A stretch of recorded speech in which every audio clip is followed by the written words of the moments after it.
సమయంలో దళిత బంధు అనేటటువంటి స్కీమ్ ఏదైతే తెలంగాణ రాష్ట్ర ప్రభుత్వం గత ప్రభుత్వం ఏర్పాటు చేసినటువంటి దళిత బంధు అనేటటువంటి స్కీము సంక్షేమ పథకం దేనికోసమైతే వాళ్ళు ఏర్పాటు చేసినట్టే మనకు అందరికి తెలిసిన విషయమే. ఆర్థికంగా, రాజకీయంగా, సామాజికంగా వెనుకబడ్డటువంటి 75 సంవత్సరాల స్వాతంత్ర పోరాటంలో ఆర్థిక స్వేచ్ఛ లేదు. ఈ యొక్క దళితులకు, పేద దళితులకు అందరూ కూడా ఆర్థిక స్వేచ్ఛ అందించాలనే ఉద్దేశంతో గత ప్రభుత్వం దళిత బంధు అనేటటువంటి స్కీమ్ను పేదలకు ఏర్పాటు చేయడం జరిగిన విషయం అందరికీ తెలిసిన విషయమే.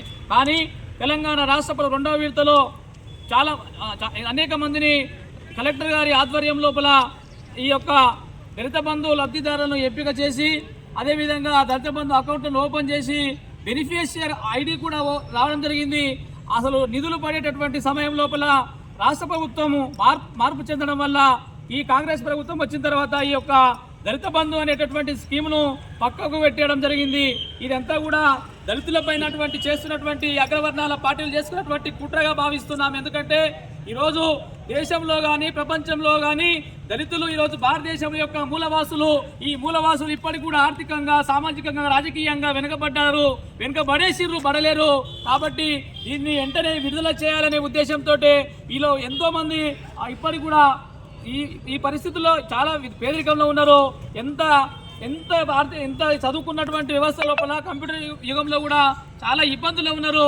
వీళ్ళందరూ కూడా న్యాయం జరగాలంటే గత ప్రభుత్వం రెండవ విడతలో ఎంపిక చేసినటువంటి ఈ యొక్క దళిత బంధుని వెంటనే నిధులను విడుదల చేయాలి. లేని పక్షంలో మేము దసరా వరకు టైం ఇస్తా ఉన్నాము. లేని పక్షంలో రాష్ట్ర వ్యాప్తంగా దళిత బంధు సాధన సమితి అన్ని జిల్లాలను మరియు దళిత ప్రజా సంఘాలను కలుపుకొని పెద్ద ఎత్తున ఉద్యమాలు చేయడానికి మేమంతా కూడా సిద్ధంగా ఉన్నాము. ఈ రాష్ట్ర ప్రభుత్వానికి, రేవంత్ రెడ్డి ప్రభుత్వానికి మేమందరం కూడా విన్నవిస్తున్నాము, అడుక్కుంటున్నాము. కానీ ఇవన్నీ కూడా చేసినా కూడా మీరు విడుదల చేయకపోతే మీ యొక్క ప్రభుత్వాన్ని గద్దె దించే వరకు పోరాటం చేస్తాం. రేపు జరగబోయేటటువంటి స్థానిక సంస్థల ఎన్నికల్లో మీకు పెద్ద దెబ్బ కొట్టడానికి మేము సిద్ధంగా ఉన్నాము. చదువుకున్న వ్యక్తులుగా ఈరోజు ఇప్పటికి కూడా ఉపాధి లేక, ఉద్యోగ అవకాశాలు లేక 2 పీజీలు 3 ట్రైనింగ్లు చేసి ఇప్పటికీ మేమంతా రోడ్ల మీద తిరుగుతున్నాము. అప్పుడు తెలంగాణ కోసం, తెలంగాణ రాష్ట్ర ఆవిర్భావం కోసం కొట్లాడినాము. తెలంగాణ కోసము పాట వాడిలో మేమే, పాట రాష్ట్రంలో మేమే, ఈరోజు కొట్లాడింది మేమే. ఆ రోజు తెలంగాణ రాష్ట్ర ఆవిర్భావం కోసము, తెలంగాణ రాష్ట్రం ఆవిర్భవించిన తర్వాత ఇప్పటికి కూడా జైలు జీవితాలు అనుభవించింది మేమే.